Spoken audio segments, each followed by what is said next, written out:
अस्सलाम वालेकुम, this is सना शुएब। आज की वीडियो टाइम मैनेजमेंट से रिलेटेड है क्योंकि आपके क्वेश्चंस आए थे जो कि थोड़े डिफरेंट थे, लेकिन मैंने उन तमाम क्वेश्चंस को इस वीडियो में सम किया है। बच्चों को टाइम कैसे दें, फैमिली को टाइम कैसे दें, और अगर आप हाउस वाइफ के अलावा कुछ वर्किंग लेडी भी हैं तो आप किस तरह से अपने टाइम को बैलेंस करते हैं। मैं अपने पर्सनल एक्सपीरियंस आपसे शेयर करने जा रही हूँ कि मैं अली दैन के बाद मैंने अपने रूटीन में क्या चेंजेस किए और किस तरह मैं अपने टाइम को मैनेज करती रही हूँ। आइए स्टार्ट करते हैं आज की वीडियो।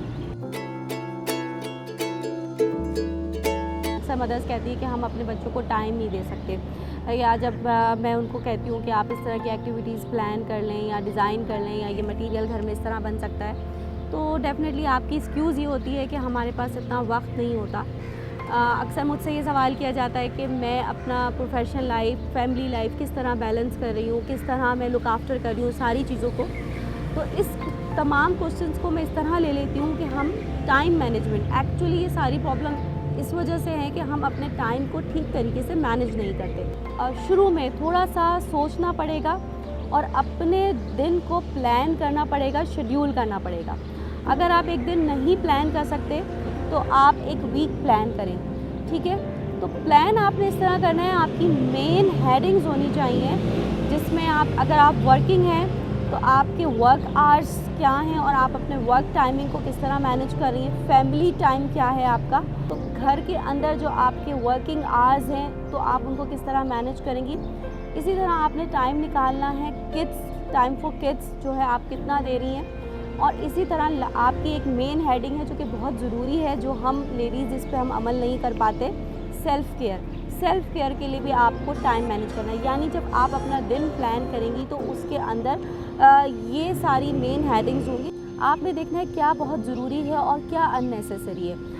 हमारी अननेसेसरी एक्टिविटीज़ हमारे टाइम को ड्रेन कर देती हैं जिसका हमें एहसास नहीं होता। वो साइलेंटली आपके टाइम को ज़ाया कर रही होती हैं और आप महसूस नहीं करते। जैसे कि मोबाइल में अननेसेसरी नोटिफिकेशन अगर ऑफ़ हो तो हम बार बार मोबाइल की तरफ नहीं देखेंगे, क्योंकि जैसे ही हम स्क्रीन को देखते हैं तो 10 से 15 मिनट हमारे कहाँ चले जाते हैं और फिर वो 10 से 15 मिनट पूरे दिन में ऐड होते होते हमारे 2 से 3 घंटे ज़ाया कर देता है।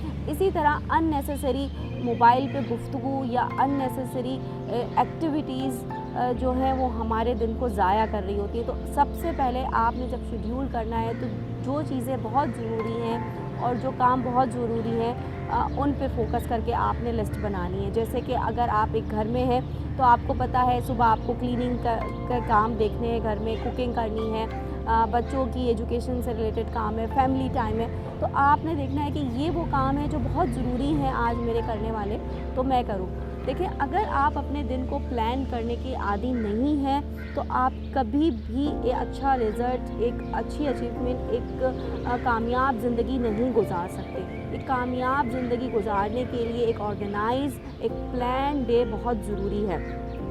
इसके साथ साथ जब आप अपना दिन प्लान करने लगे, अगर आप वर्किंग हैं तो आपको पता है कि ड्यूटी आवर्स कितने हैं, मुझे अपनी ड्यूटी पे कितना टाइम देना है और घर आके मेरे पास कितने आवर्स हैं जिसको मुझे यूटिलाइज़ करना है। तो सबसे पहले जैसे ही आप अननेसेसरी एक्टिविटीज़ को पर तवज्जो देते हैं, उनको आप अवॉइड करते हैं उन कामों को, तो आपको 2 से 3 घंटे एक्स्ट्रा मिल जाते हैं। जैसे कि मॉर्निंग टाइम मैं क्या करती हूँ, मैं आपको पर्सनल एक्सपीरियंस अपना बता दूँ कि morning time high energy time है, आप एक्टिव होते हैं, आपके पास काफ़ी टाइम होता है। मैं मॉर्निंग में जैसे कि मैं कोशिश करती हूँ कि अर्ली उठूँ ताकि मॉर्निंग का टाइम को यूटिलाइज़ कर सकूँ। मॉर्निंग में जब आप हों तो आपने मॉर्निंग के टाइम पे मोबाइल इस्तेमाल नहीं करना, क्योंकि मोबाइल जो है वो आपका साइलेंटली जो है वो आपके टाइम को ड्रेन कर देता है। इसलिए सिवाय कॉल्स के मॉर्निंग के टाइम पे मेरे मोबाइल में सारी नोटिफिकेशन ऑफ होती हैं।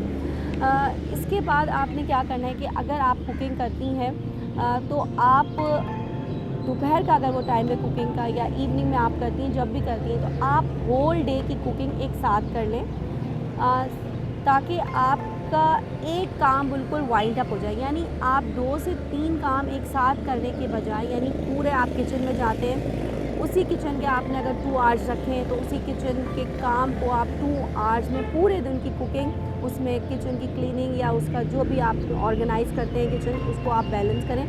इसके बाद इवनिंग में अगर आपको किचन जाना पड़ेगा तो वो आपको हर दफ़ा 10 से 15 मिनट के लिए किचन जाना पड़ेगा और आपको एक लंबा टाइम दोबारा किचन में स्पेंड नहीं करना पड़ेगा।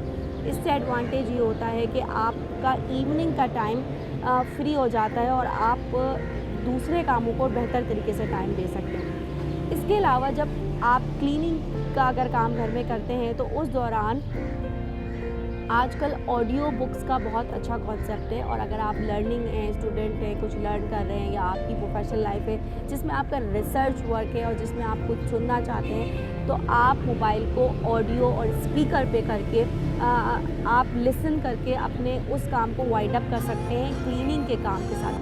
क्योंकि क्लीनिंग के टाइम में इतना ज़्यादा माइंड यूज़ नहीं हो रहा होता, तो इसलिए आप इसके साथ अच्छी यूज़फुल लिसनिंग कर सकते हैं, बजाय इसके कि आप म्यूज़िक अगर आपको पसंद है तो आप सुन सकते हैं, आपकी चॉइस है। मैंने एक बात नोट की है कि जब हम जो हमारी हाउसवाइफ है वो बिल्कुल ही लर्निंग से, एजुकेशन से, सेल्फ ग्रूमिंग से दूर हो जाती है, क्योंकि जब आप पढ़ना छोड़ देते तो आपकी मेंटल ग्रोथ रुक जाती है। तो मुझे लगता है कि आप अगर कुछ सुन रहे हैं तो कुछ यूज़फुल अगर आप सुनते हैं तो डेफ़िनेटली वो आपकी लाइफ पे पॉजिटिव इम्पैक्ट करता है। इसके साथ साथ आप जब आपने अपने वर्किंग आवर्स और अपने काम को तो अब डिसाइड करके इसको समर अप करना शुरू कर दिया कि जो काम बहुत ज़रूरी है वो सबसे पहले करने हैं और इसी तरह आप उसको लाइन अप करेंगे, प्लान करेंगे।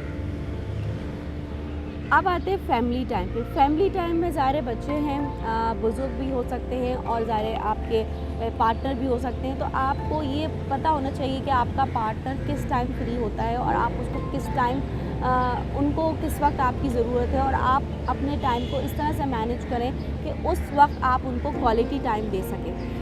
इसी तरह जब बच्चों का टाइम आता है तो बच्चों में आपने देखना है कि आप डेफिनेटली बच्चों को लुक आफ्टर भी करती हैं, उनकी केयर भी करती हैं, उनकी एजुकेशन भी है।